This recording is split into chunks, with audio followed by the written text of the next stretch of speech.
My name is Ruth. I am 72 years old, a widow for 3 decades, and have lived my entire life in the same house in Sacramento, California. Maybe you'll understand me when I say that. But there comes a time in life when we get tired of being just the support of the family. She gets tired of being the one who solves everything, the one who prepares everything, the one who is always there. And it was in a cold December, a few days before Christmas, that I heard my daughter saying on the phone, "Mom, there are going to be 15 people. Everything will be fine as always, right?" And for the first time, it didn't work. Have you ever felt used politely? Like when they ask you for a favor with a smile, but in fact they're handing you an obligation. Now stone, household, a forkyard. That's that, Mom. When this story began, I was the woman who said yes without thinking. He said it out of habit, out of love, out of fear of disappointing. But that year,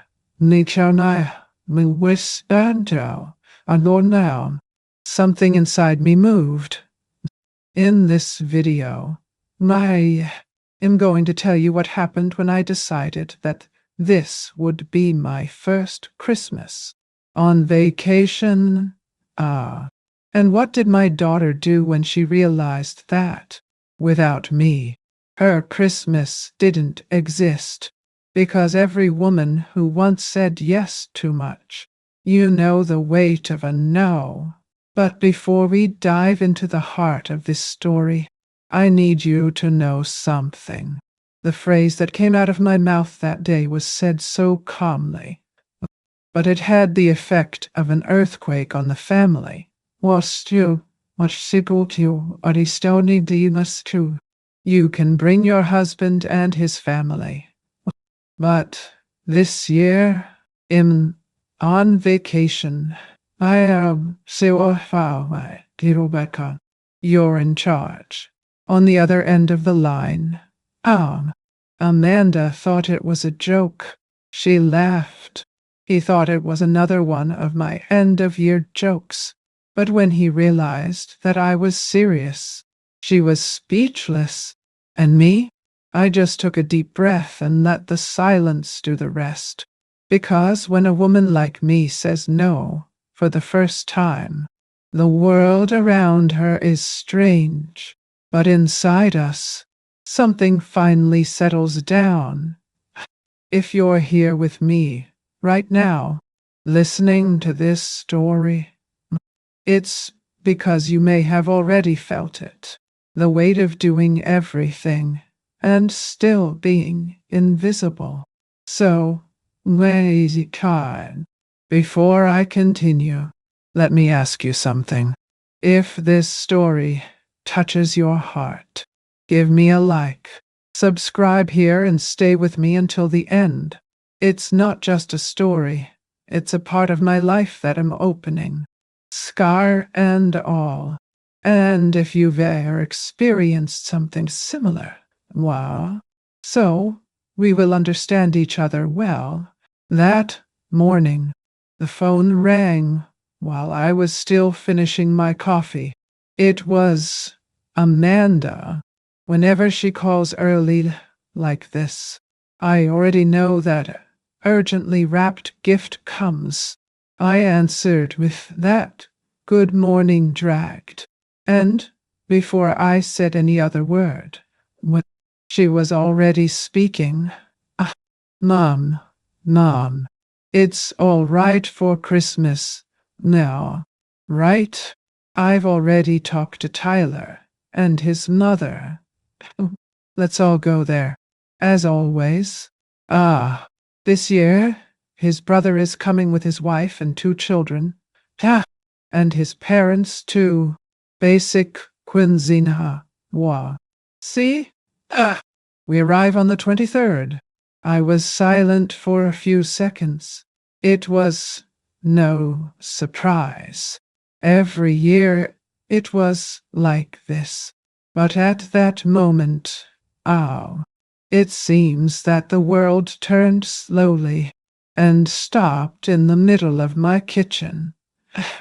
She continued, if you can go ahead with the menu.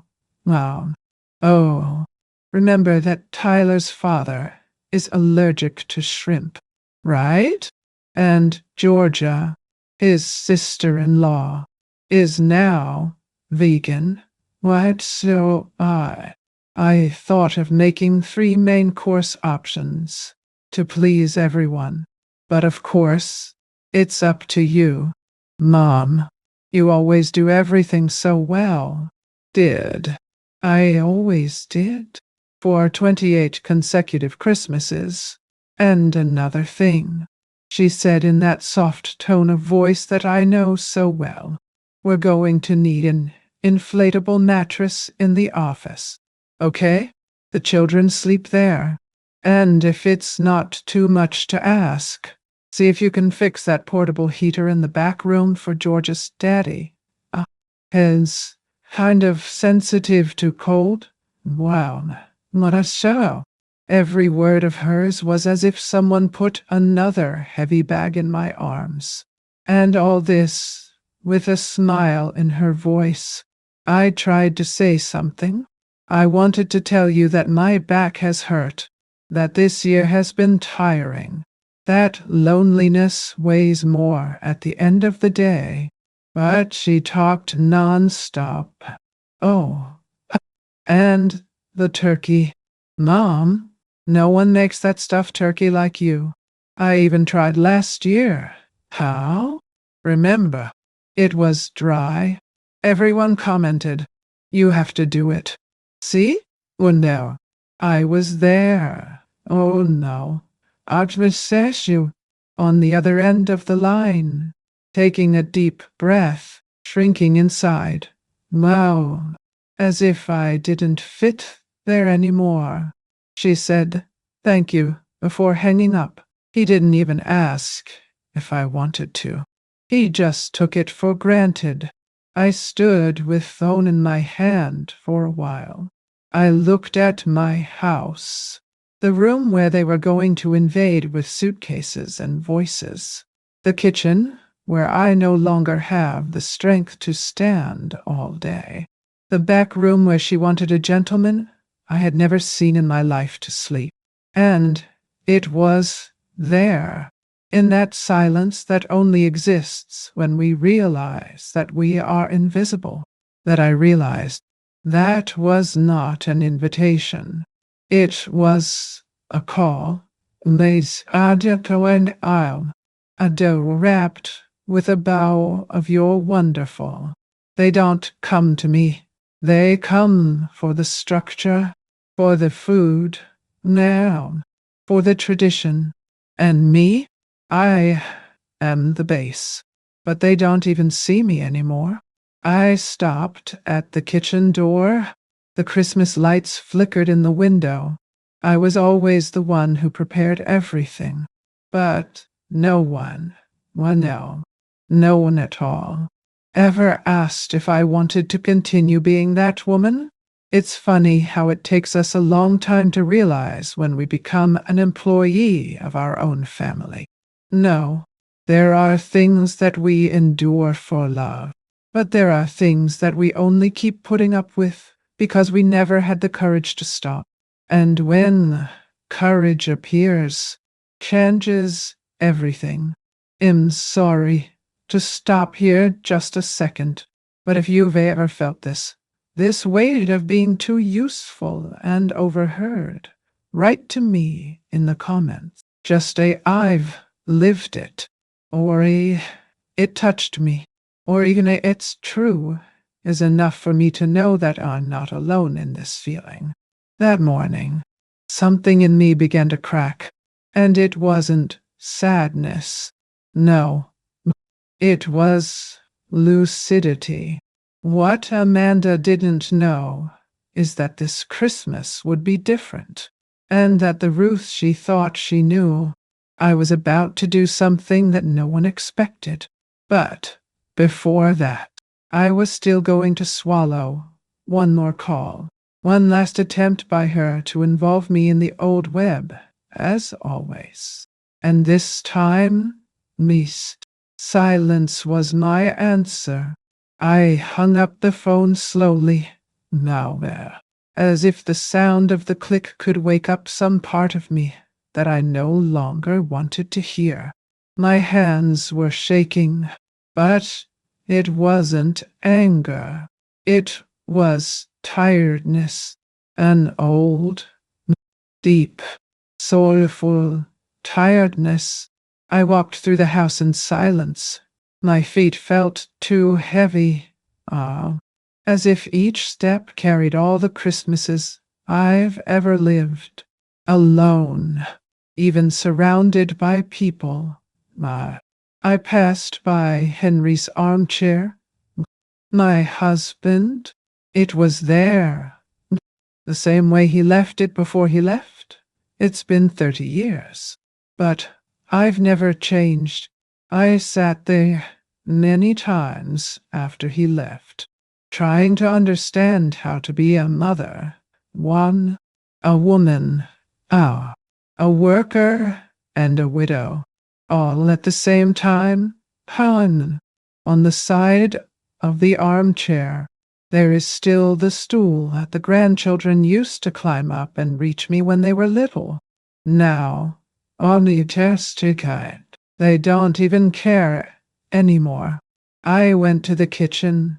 Oh, the wooden floor crackled beneath my feet, and the smell of the spice cabinet seemed to remind me of the dishes I made out of love, out of tradition, out of habit. I leaned against the sink and looked out the window. I remembered last Christmas. I woke up at 5 in the morning. Cezio, baked 2 pies, made special rice, organized a table for 14 people. I was on my feet all day. When I sat down, at the end of the night, Tyler looked at the plate and said in his own way, "The meat was a little dry." Right. He did not thank him. No one thanked him. And I was there, with my feet hurting, trying to smile with dignity. I took a deep breath and went to the living room. I sat on the sofa, hugged a cushion as if embracing an absence. The clock on the wall made a constant noise, ticking, ticking, how, instead of ice until high, as if it was marking the time I wasted trying to please those who never noticed my effort. I stayed there, in silence, a thick silence, which does not hurt, but does not console either. I looked around. What is it? The photos of the children on the shelves, the memories of trips that were never mine, always those of others.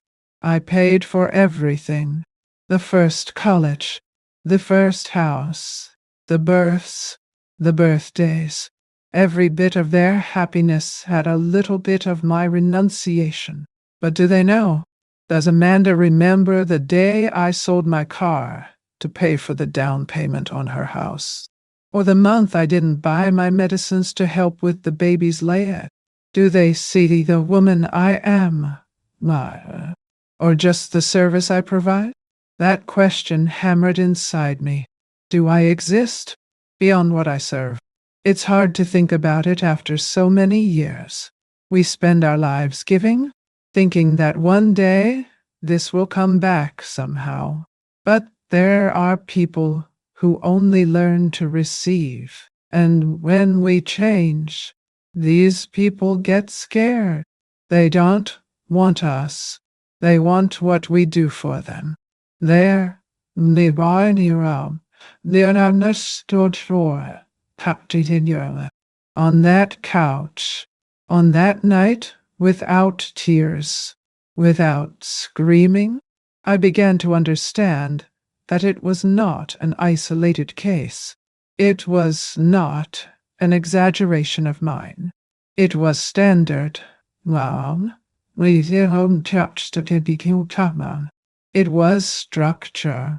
It was how things had always worked. I did. They took it. Now went on. And no one ever asked if it hurt.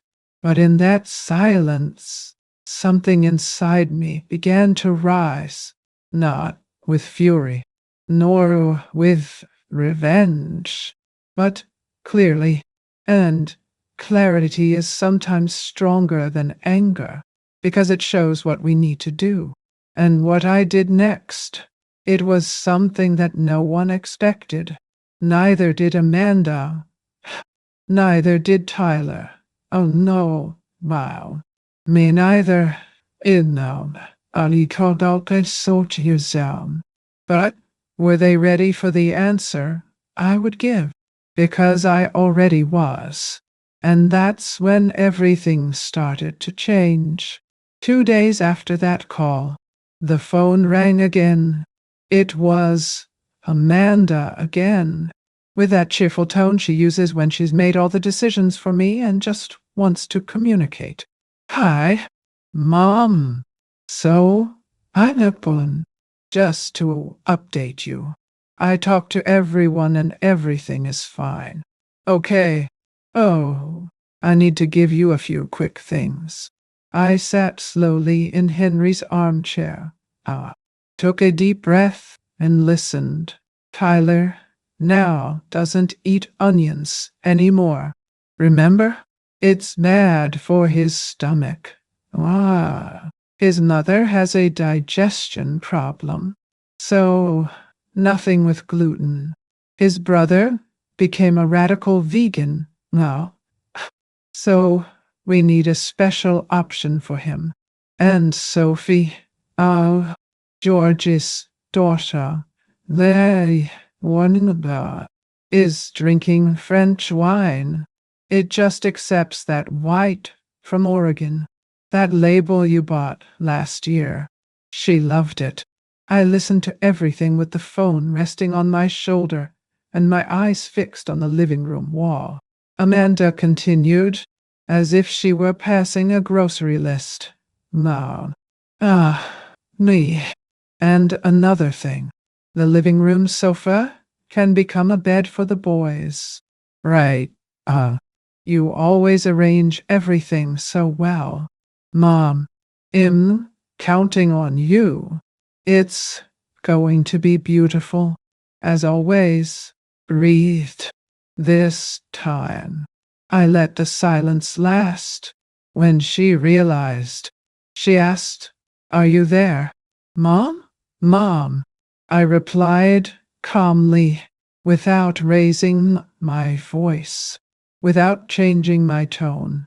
"Amanda, this year, I'm not available. Okay." On the other side, I heard a nervous giggle. Oh, Mom, you're kidding, right? What do you mean, it's not available? I repeated, this year, I'm not available. And before she could make up any more arguments, I hung up. I didn't hit the phone. I didn't cry. More than once. I didn't tremble. I just turned it off. The phrase still echoed inside me like a strong whisper. "I'm not available." And it was true. For the first time, after so many years of being the pillar, the base, the lifeline of the family, it was simply no longer there. Not for that role, not for that function. I didn't say I can't, or I can't. I said I don't want to. And that was new, even for me. How? I stared at the phone as if watching an old enemy bow down. Because at that moment, I wasn't rejecting Amanda. I was choosing myself. For the first time, I ran my hand slowly over the arm of the armchair, where I had so often rested after long Christmas days. My apron dirty, my hair tied up in a hurry, my legs swollen. That was always my reward. Mighty wow. A cold sofa and a silence full of washed dishes. And now, I'll tied it in. Us, and was it out, and I found any tea. In the same place, I experienced something else. An unprecedented peace. That's when I looked at the calendar on the wall. It was 12 days before Christmas, and at that moment, I decided I wouldn't be part of that theater this year.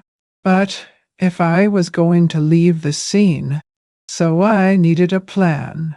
Missing out I, and TSUI. And this plan, Nittern Kakana, I said, what must I? He would start with something that had been kept for a long time. At the bottom of a drawer that no one else touched. Was Amanda ready to see what happens when a mother decides to take care of herself? Because I was already sure. And the Ruth who said, yes, he was not going to come back. I went to the room slowly, as if looking for a lost memory. I opened my closet, the dark wood one that still smells of lavender from winter clothes. At the back, behind the coats I hardly wear any more, was her name, too, was her. The navy blue suitcase, a little dusty, a narrow pile, with an old tag still hanging on. I ran my hand over the zipper, as if caressing a secret. It had been so many years. It was small, less practical news, one of those that rode easily through the airport corridors. I had bought it at a sale. Excited for a trip that, in the end, never happened. Never happened. Amanda got sick at that time. A strong infection. The doctor ordered absolute rest. And I, of course, stayed. No. I canceled everything. I remember tearing up the plane ticket on the kitchen table. Start. There's always next year, I said to myself. But the following year became the other. And then another. And here I am, 23 years later, with my suitcase still waiting. I opened the nightstand drawer and pulled out my passport. It was still valid. Due only next year. Yeah. She smiled to herself. That seemed like a sign. I went to the computer. My still Boston. I opened the browser. Why? I typed Christmas trips for seniors alone. The screen was filled with options. Cruises, retreats, historical tours. My heart raced, like I'm doing something wrong. Not well caught. But it wasn't. I was just doing something of my own. I clicked on an advertisement with gold letters. Charleston, South Carolina, historic Christmas with group of 60E. And at the time, a nice memory came to me. I watched that old soap opera, North and South. Remember? It was set in the 80s. It showed Charleston with those colorful houses, The balconies, the flowering trees, the women in hats. I thought everything was so elegant. I always wanted to know. But between taking care of her children, working in the hospital, and paying bills, the dream became a memory, and the memory turned to dust. But that day, in front of that screen, it was as if someone whispered in my ear, "Where do I touch the case? Instead, what? Ow. Go, Joe." And, I think I really will. I haven't booked yet, but I clicked on Save Package and left the tab open. I got up from my chair and went to the living room. I looked at myself in the mirror at the entrance. I didn't recognize myself, but not in a bad way. It was as if that woman with white hair, with deep wrinkles and eyes full of the past, to be someone who existed before Mom. Grandma, child. Can you do it? Then one of yours. I was going back to being alone. Ruth, meow. And that, my God, that moved me. I'm here, opening my heart, telling this intimate part of my life. If you're listening to me, leave a like on this video and subscribe to the channel. I still have a lot of things in store to tell you. Something that was stuck in her chest for years. Something that no one ever asked. But now, I want to share. Because this story here, well, it will still turn the key for many people. That day, I slept with my suitcase leaning against the corner of the room. And when I closed my eyes, a question came to me that kept me up at night. Do I still remember what it's like to be happy only with myself? The next day, the answer began to form, and it came from a place I hadn't opened in a long time. A drawer of forgotten memories and debts. I woke up early the next day. The sun hadn't even hit the balcony yet, but my body called me to get up. There was something pulsating in me, a good restlessness, as if I sensed that the past would finally cease to weigh down. I went to the closet in the dining room, the one with the creaking door, where I keep everything that no one else wants to see. Old receipts, family recipes, letters of condolence, mementos from the time when things were made by hand. Well, at the back, under a red folder, was stained out. He was my blue-covered notebook. I don't even know why I called it that. My notebook of the accounts of the heart. It was where I wrote down everything that came out of my account. Not out of obligation, but out of love. I sat at the kitchen table, turned on the light, and opened to the first page. The handwriting was mine, still firm at that time. July 2016, $1, 500, entrance to Ben's school, Amanda's request. I kept flipping through. September 2017, $800, Tyler's car repair. December 2018, $2, 100, Christmas dinner.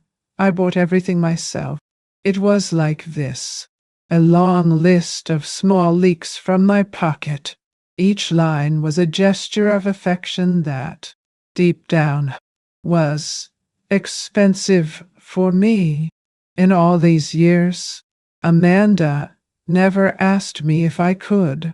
I never said I was going to give it back. It was always a mom. In our situation, I'll see this later. You always find a way. And I did. No. Even when it hurt, I gave it. When I was without dental insurance. When I had to pay my own medicine in installments. When I postponed my visit to the ophthalmologist because she needed the money to pay for the babysitter. I did. I added everything up there on the table. Then dust. I'll talk that. Slowly, while I sailed on, with a black pen that I was still writing. When I closed the account, I almost didn't believe it. $21,862. 7 years of help, my own, donations, silences. And do you know what hurt the most? It wasn't the value. It was realizing that, on none of those days, Amanda asked me how I was. How were my pains, my bills, my life? It was as if my function in the world was this: to help, finance, support, mom. I stopped for a moment, my eyes fixed on the final number. No, the. I felt a heat on my face that rose suddenly, but it wasn't anger. It was shame. Shame for having allowed it, for having made it a cycle. One day, a cycle caution. Because I had called love what I now saw clearly was only use. I leaned my head in my hand, closed my eyes, and saw myself in so many scenes, delivering money folded in an envelope with a note, shopping at the market, hiding the bags for Tyler not to see, cooking 3 types of dishes to everyone's liking. All this with a smile that I forced not to bother. I was not only a victim of them, I was a victim of myself, too, because I believed that it would only have value if it was useful. But there, in front of that notebook, I decided, no, Cal, this ends now, because if there's one thing I can still choose, it's where to put my time, my money, and my peace. I closed the notebook, took a deep breath, and got up from the table with new strength. I knew what I needed to do, but for that, I would have to face one last call, and this time, my answer was going to change everything. Was she ready to listen to what I kept for years? Because I was finally ready to say, well, that night, after closing the blue notebook and leaving it back in the drawer, I went to the bathroom, my feet dragging on the cold floor, as if each step was the weight of a year not lived.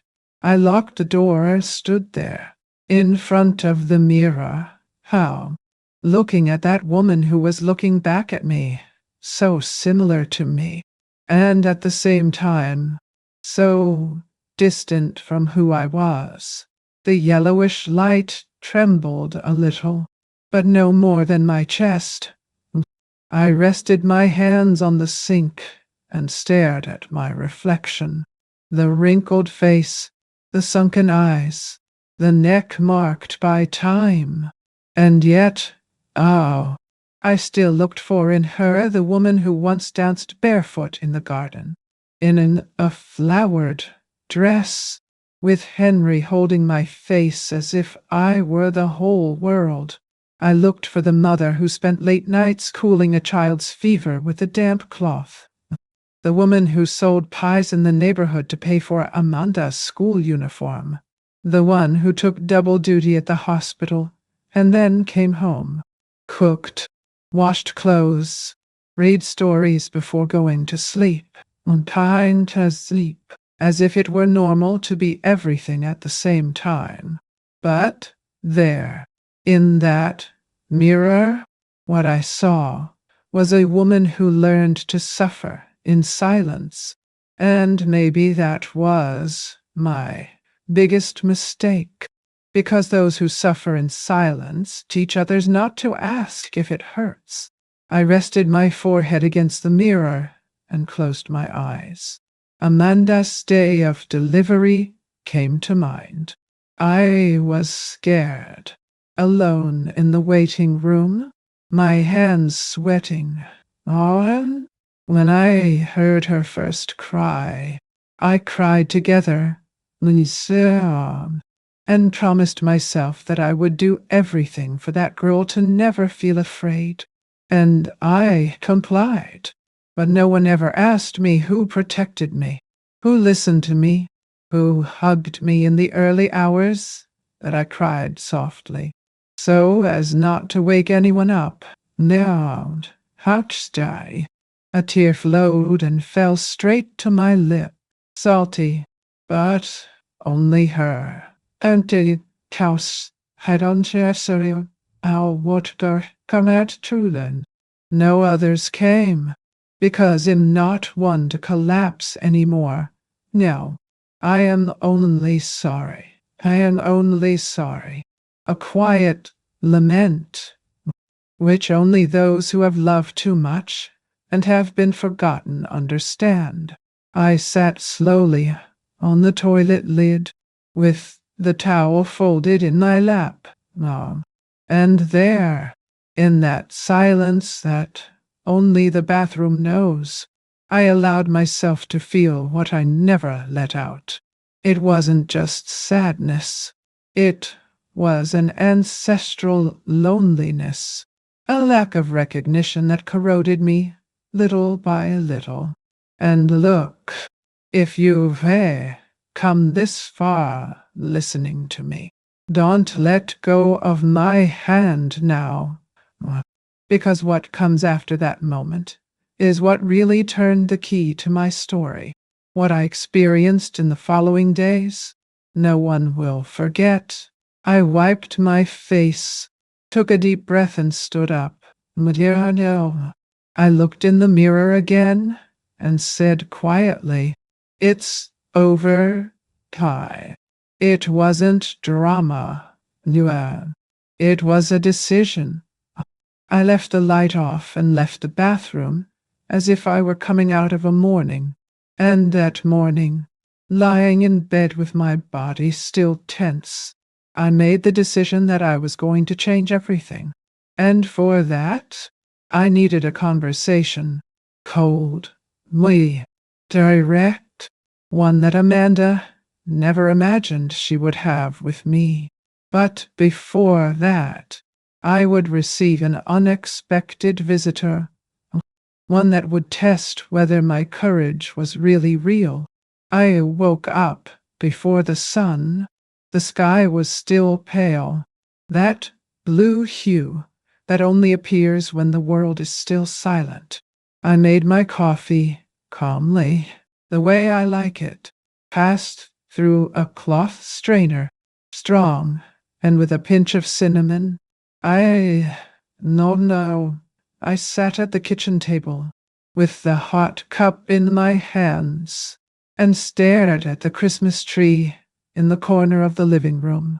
I had set it up by myself, Mia, like every year, Mia, but something was different. For the first time, that tree did not make me proud. It made me feel sorry, because I realized that I always put it together for them, never for me. Decorations chosen, thinking about the children, the photos that Amanda liked to take, the visits they praised. But the tree was never my mirror. It was just one more thing I did to be accepted. I took a deep breath. I picked up the phone. No, I opened the conversation with Amanda. My fingers trembled a little. Well, but the phrase was already ready inside me, hammering since dawn. Amanda, oh, how? This year, Christmas will be with you. I won't be home. Send boy zero. Wild. And there, in that 9-word message, there was more story than in all the years I spent in silence.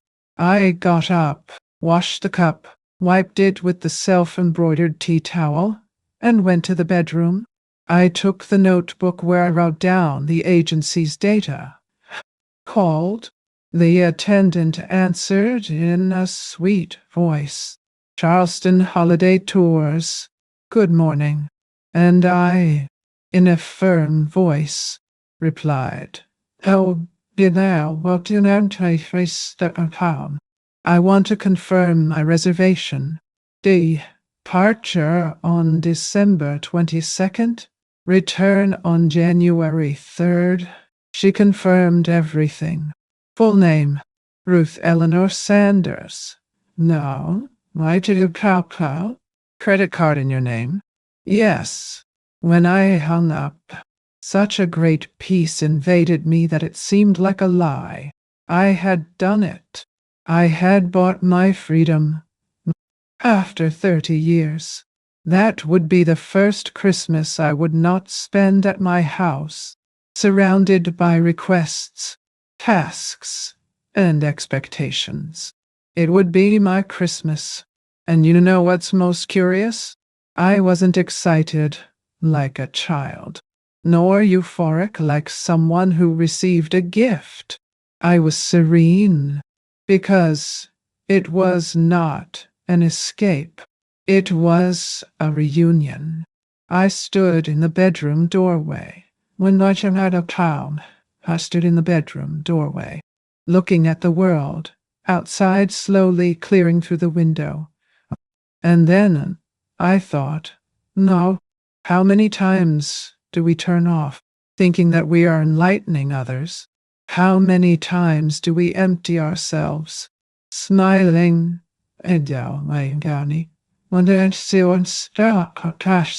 just to keep the house standing?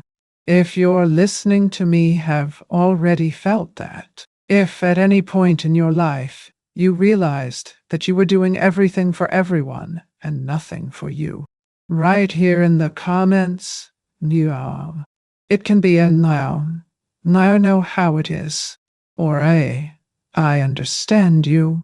Sometimes, just knowing that there is someone on the other side who has gone through the same thing, we feel less alone. I turned on the radio quietly. My town. An old song was played. One of those that my Henry liked. I closed my eyes and imagined Charleston.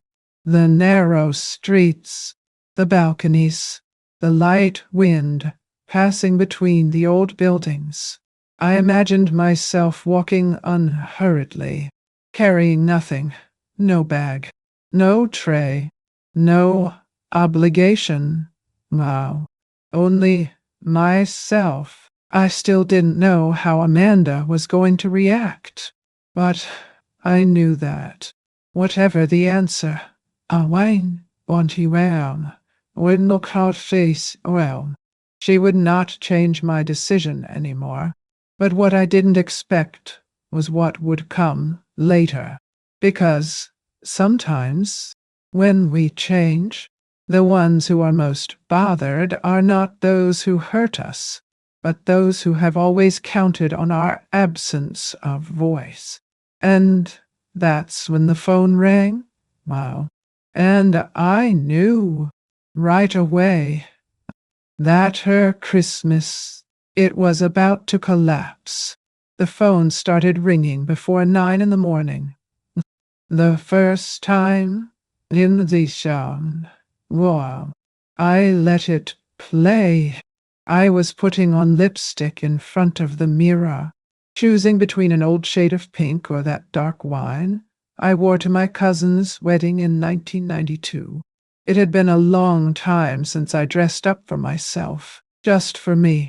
I rang the cell phone again, with my finger bleeding. Wow. and saw calm, and silenced it. Wow. It was Amanda. 5 minutes later, he played again. Wow. And once again. Once again. I didn't answer. No. For the first time. I didn't run to put out anyone's fire. Ha! I grabbed my bag, adjusted my coat on my shoulders, and left. The morning air was cold, but it woke me up. It was as if the wind said, "Go, Ruth." I walked to the downtown back shop. The one in the old window. Sarah where the labels are handwritten and the attendants still call you ma'am. I entered decisively. I didn't want any suitcase. I wanted a new version of my story. And I found it. There, on the back shelf, it was made of brown leather. Well, elegant, with a golden zipper and smooth wheels. I took it with both hands. Heavy, steadfast, beautiful. I took it to the counter and asked to wrap it. "Are you going to travel, Mrs. Ruth?" Ruth asked the girl. Smile. Yes, I will. I will. But more than that, I'm going to leave myself. She laughed, not understanding, and I didn't explain. I left there, and before leaving, I went to a stationery store. I docked myself with a shelf of notebooks, as I did when I was younger, and still wrote poetry in secret. I found one with a navy blue cover, made of synthetic leather. Simple, but beautiful. I remembered my old notebook, the one that carried the numbers of my servitude, disguised as love. Not this one, but this one would be different. There, Nodum Chigam, Arson Katatai. Still, I would write everything I experienced from that day on. No more debt, no more renunciation, only living memory, harvested with freedom. I also bought a new pen, dark blue, with soft ink. I put everything in my bag and walked to the corner cafe, where I ordered a hot chocolate with whipped cream. No guilt, no rush. It was at that moment that the phone vibrated again. But this time, it wasn't Amanda. It was Tyler. No. I opened the message and read, dry and straight. "This is irresponsible." I stared at those 3 words as if they were thorns barely stuck in my finger. Funny. I created the woman who married him. I gave them a roof, food, clean clothes, and he calls me irresponsible because I said no. Because I said enough. I took a deep breath. I didn't answer. I put the cell phone in my bag and brought the cup to my lips. The whipped cream had already melted. It was too sweet, but I took it anyway. I was no longer the woman who avoided what bothered me. And on the other side of town, I could already imagine Amanda pacing back and forth in the kitchen, looking at the clock, calling here and there, desperately trying to find out who would roast the turkey, who would prepare the dishes, who would wash the sheets, who would turn her house into a party. But what she still hadn't understood The real role she lost was not that of the organizer of the supper. It was access to my time, to my blind surrender, rearth and sound, and by this time, I already knew. She was panicking, not because she loved me, but because he lost the emotional employee of the family. I finished the chocolate. I took my new suitcase. I ran my finger over the cover of the notebook as if sealing a pact. And there, bien some, in that simple cafe, I made the first note. Waits, day 1. I bought my suitcase. For the first time, I chose to travel light, inside and out. I closed the notebook, smile, while, and I left. But as he crossed the street, his cell phone vibrated again, and this time, the message was different, because Amanda had finally understood that it wasn't just a no. It was the end of an era. But was she ready to hear what I needed to say? Because what I answered, she will never forget it. Amanda arrived, unannounced. He parked the car in front of my garage, as if he still had a key to the house. To the routine? To my calm? No. He knocked on the door hard, 3 dry touches, as if wanting to interrupt the silence and impose presence. I already knew she would come. The message she sent me that morning, with a "we need to talk," was not about love. It was about control. I opened the door calmly. I was wearing a beige wool blouse, my hair tied in a simple bun, and the same serenity that I cultivated in the last few days as someone watering a new garden. She entered without asking permission. He walked around the room looking at everything as if looking for some crack in my plan. "Mom, what is this? Have you gone crazy? You can't just leave like this. Right now. Nej, man don't party styrre. Right now. Supper has been in your hands for years. The whole family is counting on you." I didn't answer. I walked slowly to the bookshelf. "Mom?" I took a thick white envelope that I prepared the night before. I gave it to her. "What is this?" she asked. "The last 7 years of everything I gave." In silence, Amanda opened the envelope and began to read.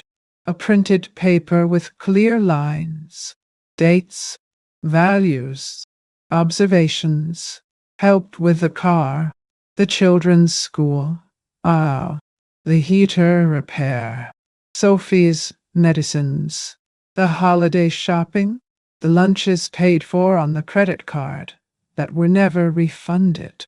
There was added up what no words had said. Her face gradually lost color. "Mom, why are you doing this now?" Her voice oscillated between anger and fear. "Because I'm tired of being what only serves. This is not fair. You have always helped with so much love. And you always accepted it as if it were an obligation." Amanda looked at me, trying to find her mother from before. Newness, artist, the one who kept silent, the one that gave in. But I was no longer that woman. I walked to the window, looking out over the garden. Onto the yard. The maple leaves were orange, falling slowly, as if even the trees were learning to let go. How many times, Amanda, once it is smoked I saw, I said in a low, almost sweet voice. How many times did you call me just to find out if I was okay? Silence. A heavy silence. The kind that squeezes the air and ties the throat. How many times have you come to me without asking for anything? Amanda tried to speak, but the words didn't come. She swallowed. Now and the tossed for the first time. I saw her small. She said at a not as a daughter, but as someone who never saw the woman behind the job.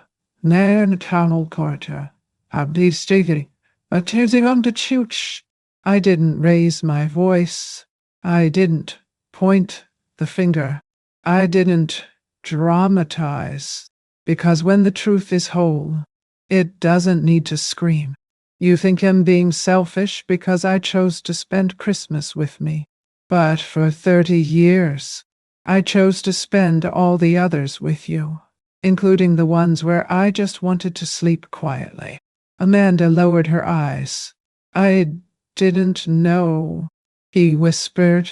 No. Now you know. The conversation was not a success. It was not reconciliation. It was the delivery of a long truth, written with invoices, nakateri, sacrifices and waiting. And sometimes that's the hardest gift to give. Before leaving, she stood for a few seconds near the door. No, he looked at me as if looking for an old gesture, a nod of surrender. But I didn't, because I no longer needed to be forgiven for taking care of myself. If this piece of my life can become a mirror or a hug for someone, will it help me to carry it forward? Like and subscribe here to the channel. This makes more difference than you might think. Amanda left, silent, and I stayed there, standing,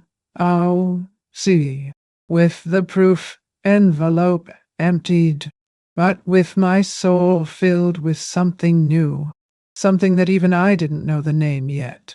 Maybe it would be peace. Maybe it was a new beginning. But when I turned to turn off the light in the room, I saw a figure outside. No, someone else had come looking for me. And it wasn't Amanda. It was someone who, until that moment, I had never crossed my door alone. 2 days after that conversation with Amanda, what come one? The day dawned with a different silence. It was as if even the birds in the backyard were waiting. I had already swept the porch, watered the ferns, and put the kettle on the fire when the doorbell rang. I went to the door with firm steps. When I opened it, there it was. Brenda, niece, Tyler's mother, wool coat, leather bag on his arm, and that wrinkle-free smile, stretched too much, as someone who always speaks softly, but he never says exactly what he thinks. Good morning.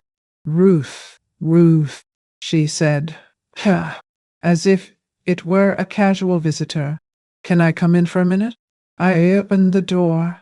Not found. Of course. Education we never lose. But we also no longer confuse it with submission. I invited him in, indicated the chair in the living room, and went to the kitchen to get the tea that was almost ready. She watched the house, the discreet Christmas decorations, the tree, still assembled, but no presents underneath. Wow, what silence around here. She commented, Christmas is coming, and this house is so empty. I returned with the tea tray. No.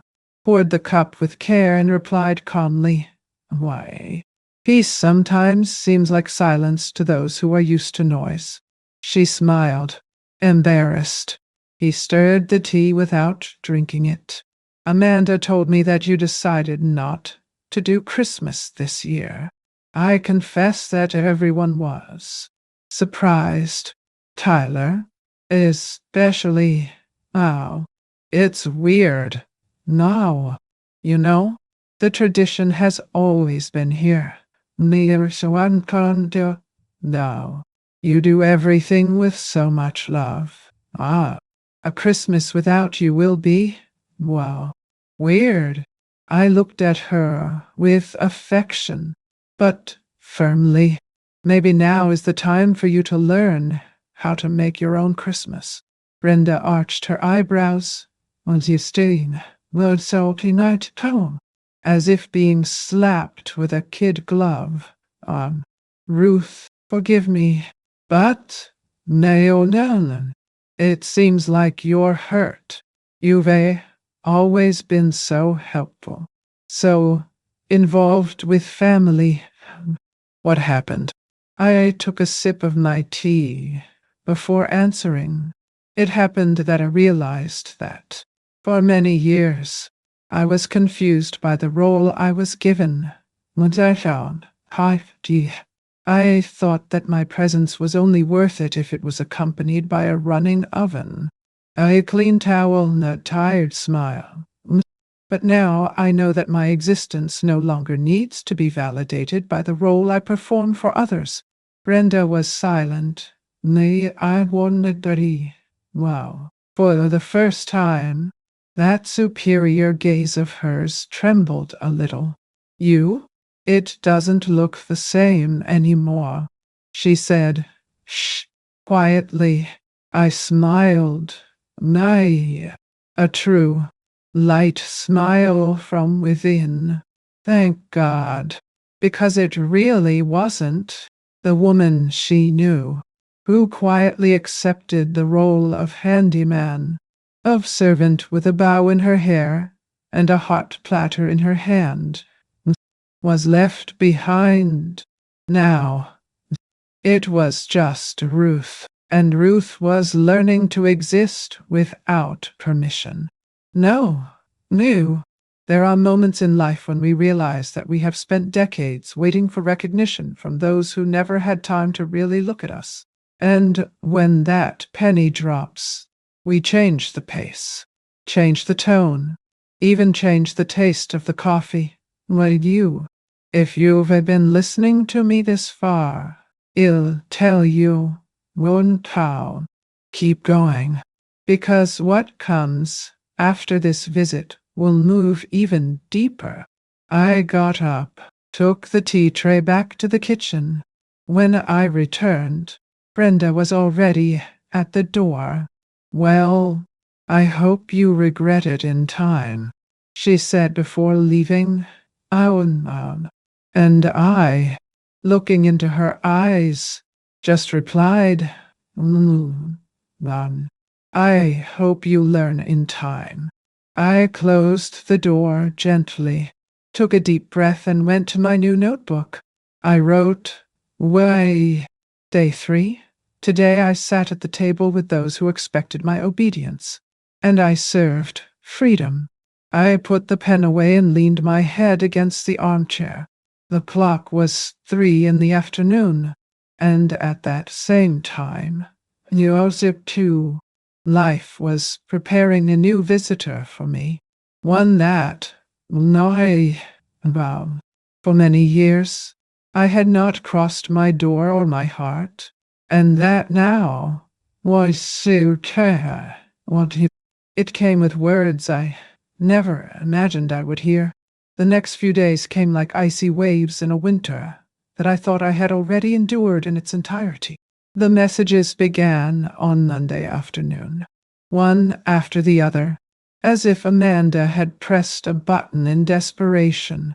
Mom, are you really going to leave me alone with all this? Then, I studied all the fucking here. You know how critical Tyler's family is, right? Everyone is hoping that everything is perfect. Those words came dry, without hugs, without listening. Only soon, as if I were part of the gear that was failing. And after a few hours, another, harsher one came. You're behaving like a spiteful old woman. I read that sentence 3 times. Spiteful old woman? Now. I didn't cry, but I closed my eyes for a moment and leaned my head against the wall of the hallway. There, with the cell phone still in my hand, I had a clear memory. Wow. As if I was being pulled back in time. Something had got. She actually see was Jackie. Me, with her in my arms. Amanda still a baby. Now, in a feverish night, I softly sang a song that my mother sang to me. She calmed down and slept leaning against my chest. That night, I promised that she would never feel alone. I complied. She doesn't. I kept the cell phone in the drawer. Note, ice, along with all the messages. Not out of revenge. No, never that, but as someone who archives a painful chapter of a book. Because, in a way, that was proof that I was right to step aside. Her words did not come with love. They came with demands, with blackmail, with panic, and there I understood. Amanda wasn't afraid of losing her mother. Oh, I was afraid of losing the employee. For the first time, I saw clearly. I thought I was meant to be on the count. The master. What she called love was, in fact, dependence in disguise, a relationship where only one side gives in, only one side offers, only one side is available. And I, for so long, accepted this role thinking it was affection, but it wasn't. It was comfort for her, tiredness for me. Thus, I sat in the armchair and stared at the window. The sky began to change color, that pinkish tone that only appears when the day ends apologizing. That's when I thought, how powerful some memories are. They don't just hurt, they reveal. We carry certain memories inside us, as if they were small boxes kept in the closet of the soul. And when we open it, everything changes place. If you're listening to me, also have a memory like this, one that changed the way you see someone or yourself, share it here in the comments. It can be just a "I've been there," or something special that you never had someone to share with. Maybe your outburst turns into someone's hug. In my case, it was enough to reread those messages to know that I should no longer respond. And I didn't answer. Freedom, sometimes is made of that, of well-placed silences. But the truth, it's just that silence also speaks. And while I withdrew into myself, while I prepared my suitcase in silence, Amanda did something else. It gathered allies, family members, mutual friends, and soon, judgments began to arrive from other directions. And there, I understood that my fight was no longer against a daughter. He was against an idea, an old, cruel, rooted idea And Liwalia Hakaniamutai.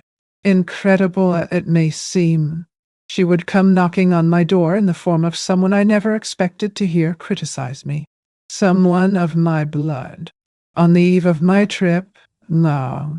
The house was so quiet that I could even hear the sound of the kettle cooling on the stove. But it wasn't that stillness of abandonment. It was a good silence. The kind you feel when you're finally at peace with your own company.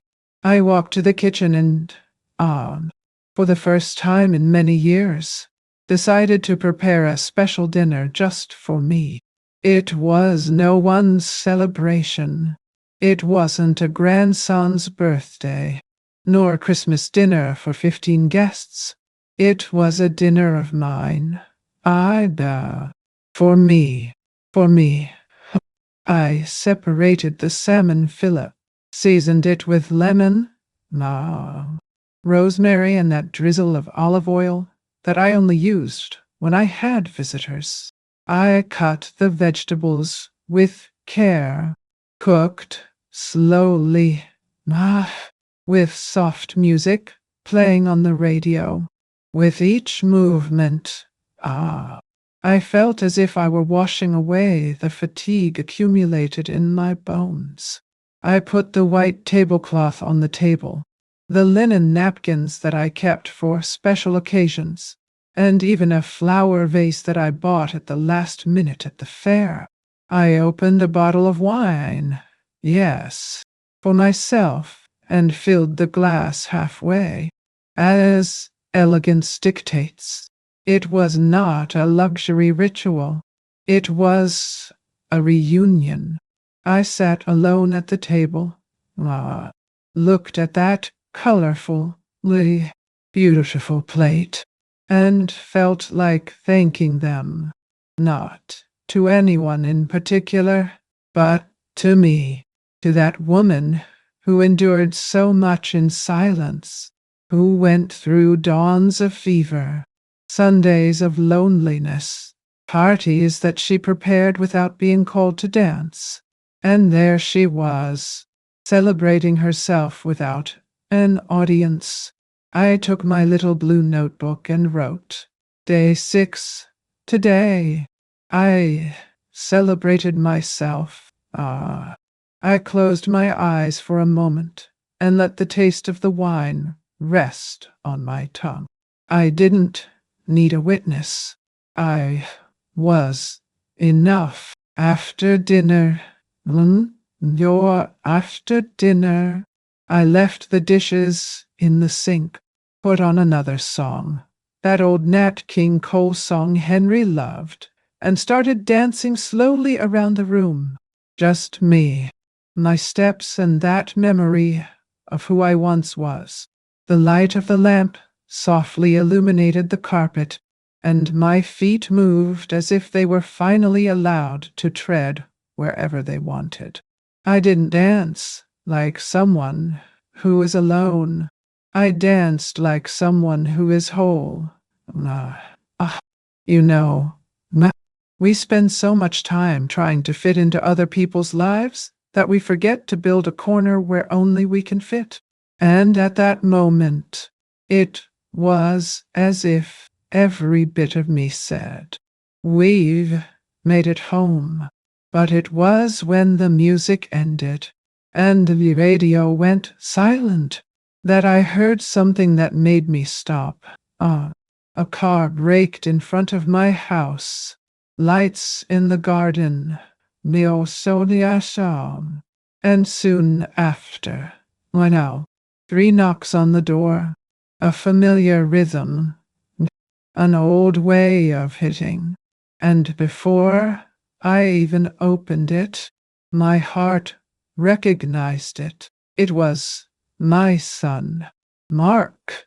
And I hadn't seen that boy since his father's funeral. What does a child bring after so much silence? I was about to find out. No, they stopped to be done. The next morning, the sun had barely risen when I heard footsteps on the porch. I already knew who it was. even before the doorbell rang. Amanda, oh, what should you to say? She always had this way of arriving without warning. As someone who has the right to enter wherever she wants, including my peace, I opened the door slowly. Ashim tapped. Her face was swollen. Lian, on Chao, so caught. Her eyes red. Her hair tied up in a hurry. For a second, Noi Howen. I thought it was regret that she would come. Leonard White eyed. Finally, with that request that never came. But no, she entered quickly, and, well, she didn't even look at me properly.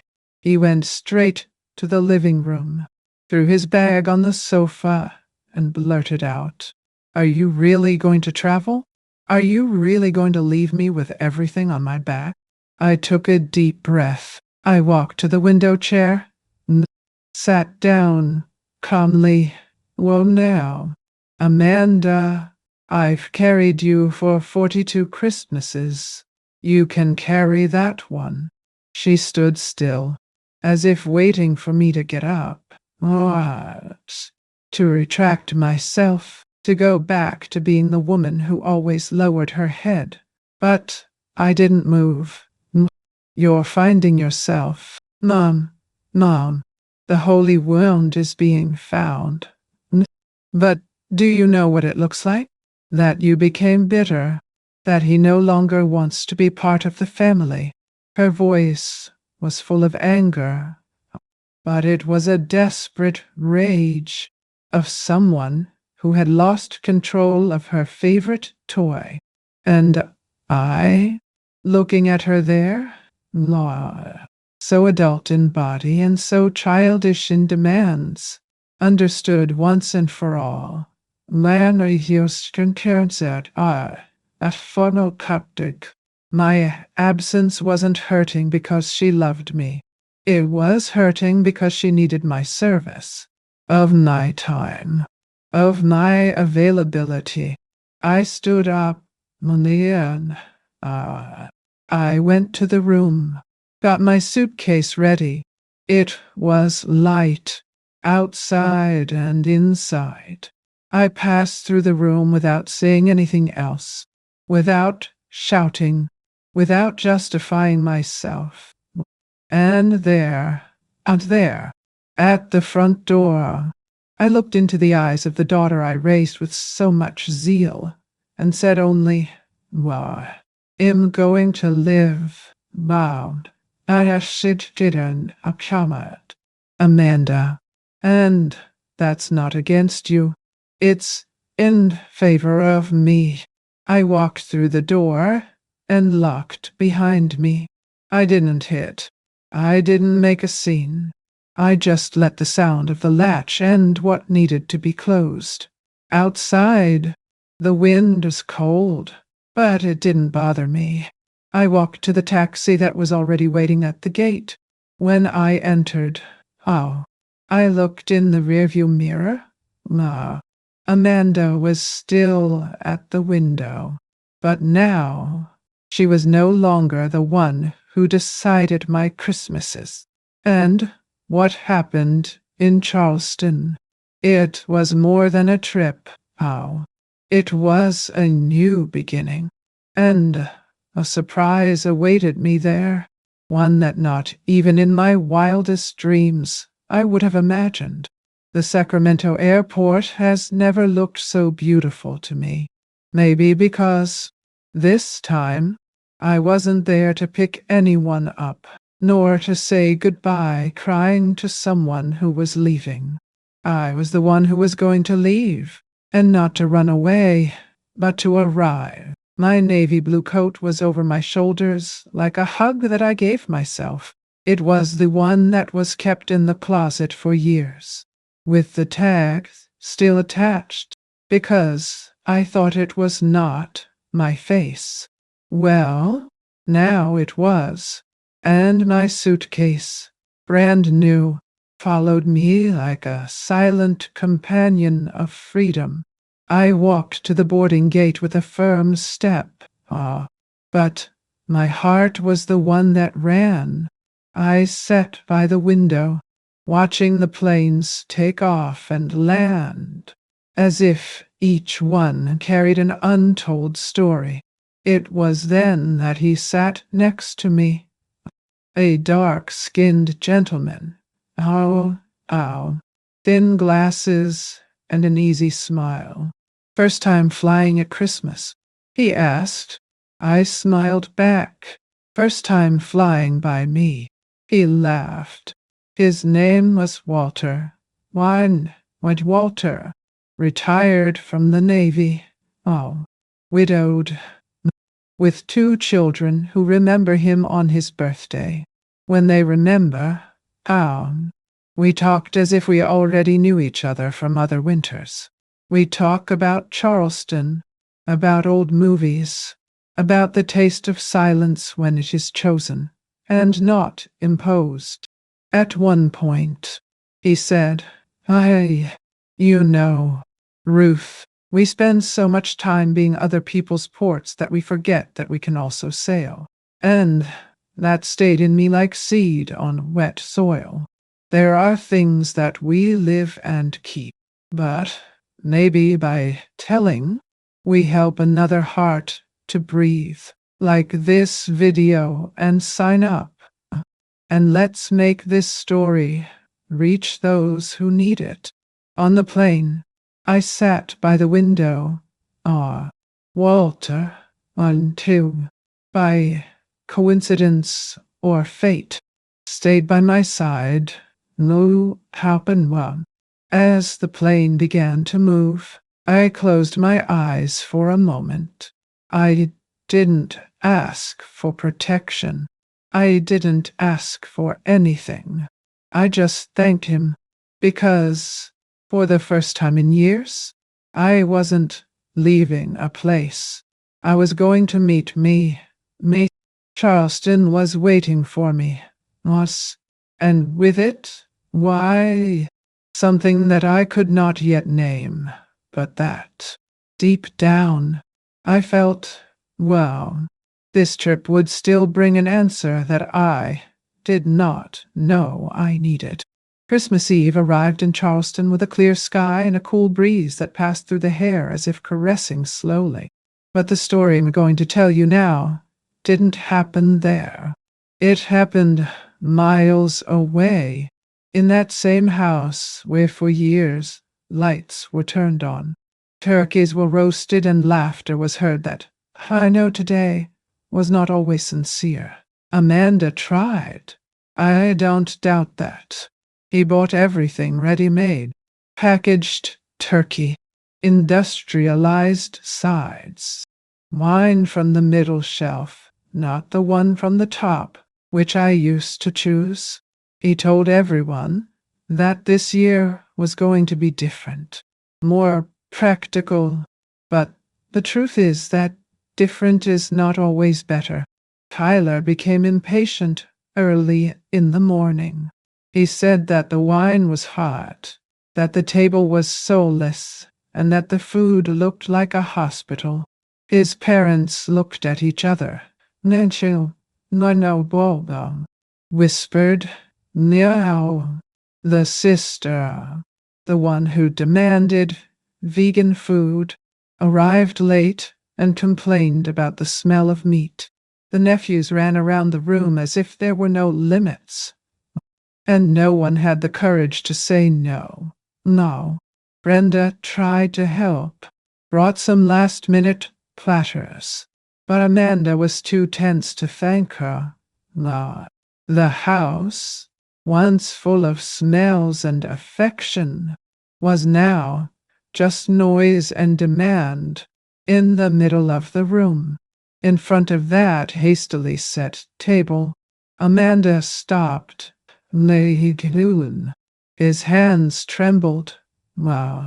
And I know, because she told me later that it was there, at that moment, that she thought, my mother did all this by herself. But that wasn't all that hurt.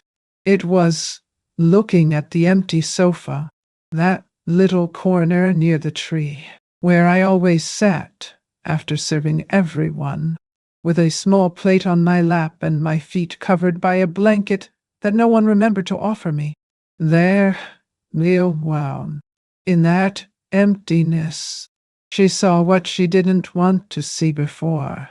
Now, it was not the supper that made Christmas. It was presents. It was the care that came without charge.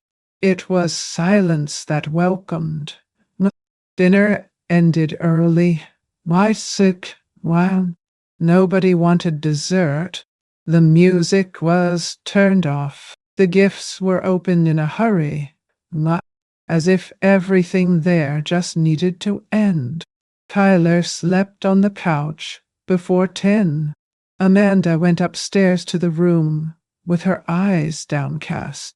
And for the first time in many years, no one called me to wish me Merry Christmas.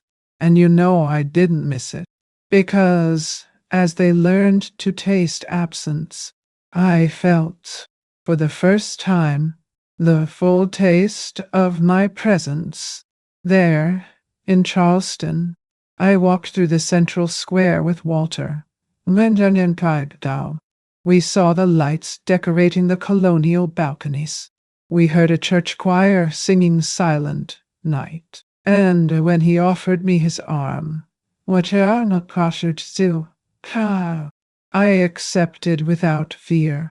There, now, walking slowly along the stone sidewalk, I thought, they'll understand. Maybe not now, but one day. And that's why I ask you. It remains with me until the end, because what will still happen, even for me, was the most unexpected piece of this story, because sometimes those who ignored the most are the ones who bend the most. And what Amanda did days later, it was something I never imagined hearing from her mouth. I woke up early that day to the smell of fresh bread coming from the street and the sound of church bells ringing slowly. Charleston has an old way of waking us up, as if every corner of the city said, "Go, breathe, start over, and down." I walked unhurriedly through the cobblestone streets, between colorful mansions, iron balconies and flowers in the windows. I walked into a small bakery on the corner of King Street, ordered a latte and a slice of apple pie. I sat down at the small table near the window and wrote another page in my blue notebook. Day 8. I ate apple pie alone and didn't feel alone. Then I visited the City Museum, sat on the wooden pews of the Anglican Church, listened to the choir rehearsing. Everything there smelled of time. And for the first time, I didn't feel that time had passed me by. I felt that I was passing through it. In the afternoon, I took a taxi and asked the driver, "Oh, will take me to the sea?" He drove me to Folly Beach. As I got out of the car, the salty wind embraced me like a lost relative. I walked along the sand slowly, taking off my shoes, feeling the cold texture on my feet. I had never seen the sea, not close. I always thought it was something for those who had time, money, courage. I haven't had any of the three until now. I sat near the edge, with the hem of my pants getting wet and my hair dancing in the wind. And there went my suggested tie. And there, at that moment, I wrote, "Mood. Day 9. I am no longer the useful mother. Im the road, Internal, and that's enough. The words came out firm. I didn't cry with sadness. I cried against it. The sea looked back at me. There was that silent immensity, that movement that doesn't need to ask permission to be strong. And I saw myself in it. Big, wide-eyed, calm, and full of depths, like no one has ever seen me. And how it took me a while to see myself, mich too. There I understood that freedom is not a cry. It's a whisper that says, "You can go." And I went. I returned to the hotel with sand on my shins and a smile that was nobody's. It was mine. I wrote some more. Well, I read an excerpt from the book I brought. I ordered a chamomile tea in the lobby, and when I went up to the room, there was a letter under the door. Me sigh. Well, it was from the reception. Amanda had called. Nadine and Antoine. She was coming to Charleston, and he wanted to find me. I wonder what she came for, and what do I still have to give? That night, after learning that Amanda was coming, I didn't sleep right away. Well, I sat at the hotel table with the curtain ajar, watching the street lights dance on the glass. The blue notebook was there, Monsieur, but I felt I needed something else. I took a stationery that had come along with the hotel envelope and, without thinking too much, I started writing. Amanda, wow, if one day you find this letter, maybe it will no longer be so necessary to understand what I felt. But I need to write. I need, first of all, to say this to myself. The words came like breath. I spoke of the first Christmas without his father, and of how I did everything smiling so as not to scare you. I wrote about the day I sold my ring to pay for the repair of your car, without telling you. I remembered the year I spent Christmas alone in the hospital, with back pain and my apron soaked, while you guys played in the living room, and Tyler said I was overdone. I told how each yes of mine came with a no to myself, how loneliness embraced me every time I was interrupted, how I became a useful but invisible woman, and how it broke me slowly. I also wrote about my love, because, yes, Amanda, how I loved you with every fiber of my being, but I understood, too late, that love without respect turns into fatigue, and that fatigue without recognition turns into sorrow, and sorrow, my daughter, is not anger. It's just a disguised mourning. I wrote that I don't blame you. That I allowed. I accepted because I believed that being good was enough. That if I gave myself whole, you would never leave me in pieces. But I was wrong. I spoke of the sea, from his smell, of the peace I felt there, from Ruth that he gave me back, the one I was before I was a mother, the one who dreamed, who wanted to see the world, who danced barefoot in small rooms. I cried, writing, but it was different. It wasn't pain, it was relief, as if finally closing an old chapter with steady hands. When I finished, I folded the letter, but I didn't put it in an envelope. I didn't even sign it. I didn't even feel like delivering, because there, looking at that leaf stained with coffee and salt, I knew that letter was not for Amanda. It was for me. It was my farewell to old Ruth, and a long, silent hug to the new one. I kept the letter at the bottom of the suitcase, between the blue sweater and the notebook, and I went to sleep with a clean heart, because some words we don't write to be read. We write to free ourselves. And the next day, when they knocked on my bedroom door, I still didn't know what Amanda would have in her eyes, but I knew what I would no longer take in mine. And when I opened it, something about her seemed to have changed, too. Has time done the same miracle in her that it did in me? 3 weeks later, when I returned home, the sun was still hitting the same angle through the kitchen window. The curtains were the way I left them, and the smell of old wood greeted me like an old friend.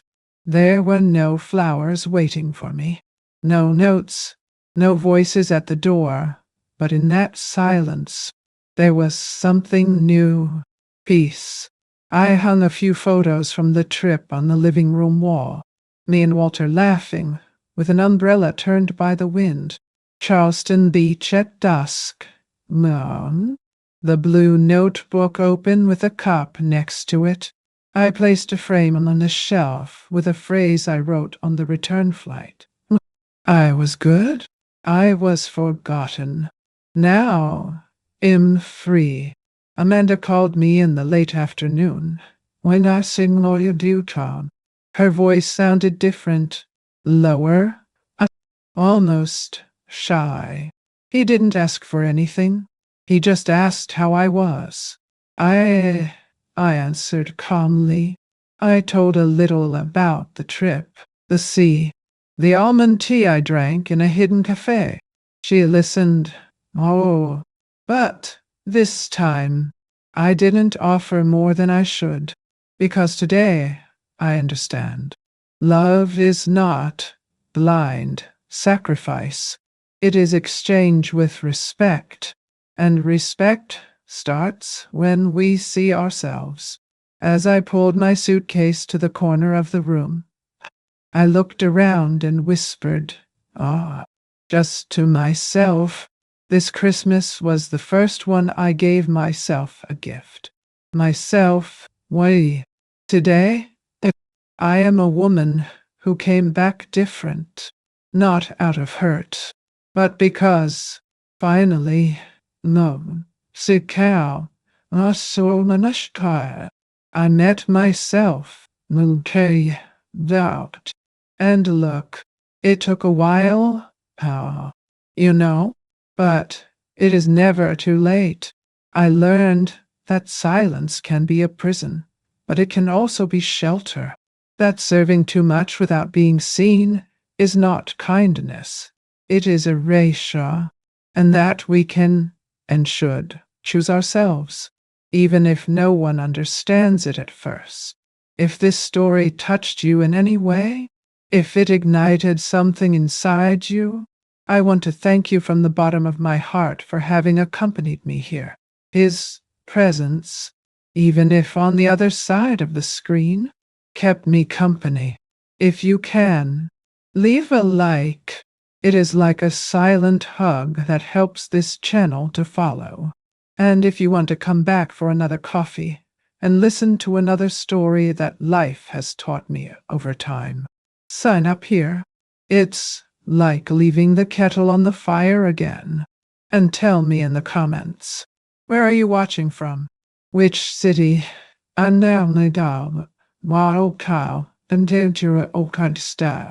which corner of the world?